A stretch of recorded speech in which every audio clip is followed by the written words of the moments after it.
അഞ്ചാം ക്ലാസ്സിലെ എല്ലാ കൂട്ടുകാർക്കും പുതിയൊരു വീഡിയോ ക്ലാസ്സിലേക്ക് സ്വാഗതം. നമ്മളിന്ന് ഡിസ്കസ് ചെയ്യാൻ വേണ്ടി പോകുന്നത് ആനുവൽ എക്സാമിൻ്റെ മോഡൽ ക്വസ്റ്റ്യൻസ് ആണ്. ഓൾറെഡി 4 വീഡിയോസ് നമ്മൾ എന്ത് ചെയ്തിട്ടുണ്ട്, അപ്ലോഡ് ചെയ്തിട്ടുണ്ട്. ഇന്ന് ചെയ്യാൻ വേണ്ടി പോകുന്നത് ആക്ടിവിറ്റി 5 ആണ്. നമുക്കറിയാം മെഷർ മാത്ത് എന്ന ചാപ്റ്ററിലെ ക്വസ്റ്റ്യൻ ആണ് activity 5. If the length of a desk is 1 metre and 90 centimetre.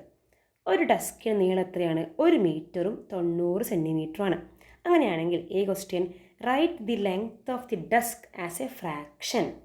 എന്താ ഫ്രാക്ഷൻ എന്ന് പറഞ്ഞാൽ നമ്മൾ ബൈ വെച്ച് ചെയ്തു അല്ലേ? 1/2, 2/3, 1/100 ഇതൊക്കെയാണ് ഫ്രാക്ഷൻ. നമ്മളെങ്ങനെ ഫ്രാക്ഷനിൽ എഴുതാം? ഫ്രാക്ഷനിൽ എഴുതുമ്പോൾ ഇവിടെ 1 മീറ്ററാണ്. So 1 metre. ദെൻ 90 സെൻറ്റിമീറ്റർ ആണ്. നമുക്കറിയാം 1 metre is equal to 100 centimetre അല്ലേ? 1 metre is equal to 100 centimetre. പക്ഷേ ഇവിടെ ഒരു മീറ്റർ കംപ്ലീറ്റ് ഉണ്ട്. നമ്മൾ എന്ത് എഴുതി? 1 എഴുതി. ഇനി ഇവിടെ 90 സെൻറ്റിമീറ്ററേ ഉള്ളൂ. അതൊരു 100 സെൻറ്റിമീറ്റർ ഉണ്ടായിരുന്നെങ്കിൽ ഇവിടെ 100 സെൻറ്റിമീറ്റർ ടോട്ടൽ നമുക്ക് എന്ത് പറയാമായിരുന്നു? 2 മീറ്റർ എന്ന് പറയായിരുന്നു. പക്ഷെ ഇവിടെ എന്തേ ഉള്ളൂ? 90 സെൻറ്റിമീറ്ററേ ഉള്ളൂ. നമ്മളെങ്ങനെ എഴുതണം? 90/100. ഇതാണ് ഇതിൻ്റെ ഫ്രാക്ഷൻ ഫോം. എങ്ങനെയാണ്? എ ക്വസ്റ്റ്യൻ്റെ ഫ്രാക്ഷൻ ഫോം എങ്ങനെയാണ്? 190/100. അത് ഡിവൈഡഡ് ബൈ 100 ആണോ, ഡിവൈഡഡ് ബൈ 1000 ആണോ, ഡിവൈഡഡ് ബൈ 10 ആണോ? അതെങ്ങനെ തീരുമാനിക്കുക? ക്വസ്റ്റ്യനിൽ പറഞ്ഞ ആൾക്കാർ നോക്കുക. ഇവിടെ മീറ്ററും സെൻറ്റിമീറ്ററുമാണ്. അപ്പോൾ ആ റിലേഷൻ എഴുതി നോക്കുക. 1 metre is equal to 100 centimetre. അപ്പോൾ ക്വസ്റ്റ്യനിൽ പറഞ്ഞ ആ 2 യൂണിറ്റ് നോക്കുക. ഇവിടെ മീറ്ററും ഉണ്ട് സെൻറ്റിമീറ്ററും ഉണ്ട്. മീറ്ററിൻ്റെയും സെൻറ്റിമീറ്ററിൻ്റെയും റിലേഷൻ എന്താണ്? 1 metre is equal to 100 centimetre എന്നാണ് അല്ലേ?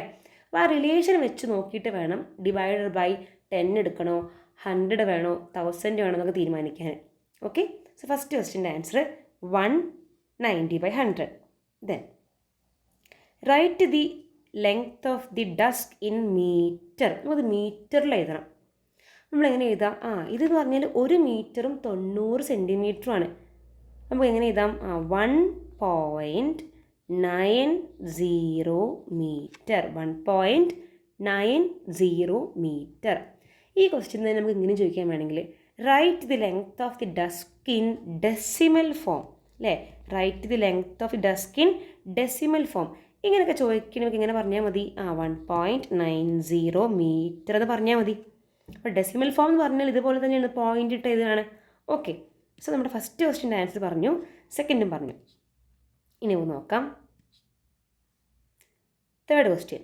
Write the length of the desk in centimetre. സെൻറ്റിമീറ്ററിൽ മാത്രം എഴുതിയാൽ മതി. ഒന്ന് ആലോചിച്ച് നോക്കിയേ. ഇവിടെ 1 മീറ്ററും പ്ലസ് 90 സെൻറ്റിമീറ്ററും ഉണ്ട്. നമ്മൾ ലെങ്ത് ഓഫ് ഡസ്ക്കാണ്.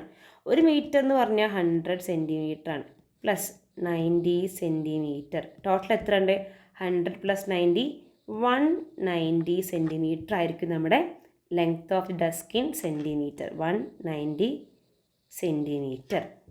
ഓക്കെ, അപ്പോൾ ആരോ പറഞ്ഞിട്ടുണ്ട് ഇതിൻ്റെ പോയിൻ്റ് ഒഴിവാക്കി എഴുതിയാൽ പോരെയല്ലേ? ഇവിടെയുള്ള ഈ ഒരു പോയിൻ്റ് ഒഴിവാക്കിയിട്ട് എഴുതിയാലും മതി. പക്ഷെ ഇതെങ്ങനെ കിട്ടിയ കുട്ടികൾ അറിഞ്ഞിരിക്കണം. എങ്ങനെയാണ്? 1 മീറ്ററും 90 സെൻറ്റിമീറ്ററുമാണ്. 1 മീറ്റർ എന്ന് പറഞ്ഞാൽ 100 സെൻറ്റിമീറ്റർ ആണ്.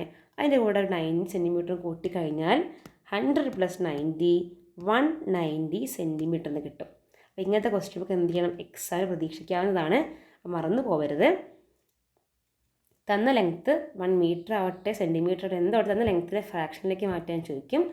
ആ തന്ന ലെങ്ത്തിൻ്റെ മീറ്റർ ഓൺലി ചോദിക്കും, സെൻറ്റിമീറ്റർ ഓൺലിയും ചോദിക്കും. ഇത് പഠിച്ചിരിക്കണം, മറക്കരുത്.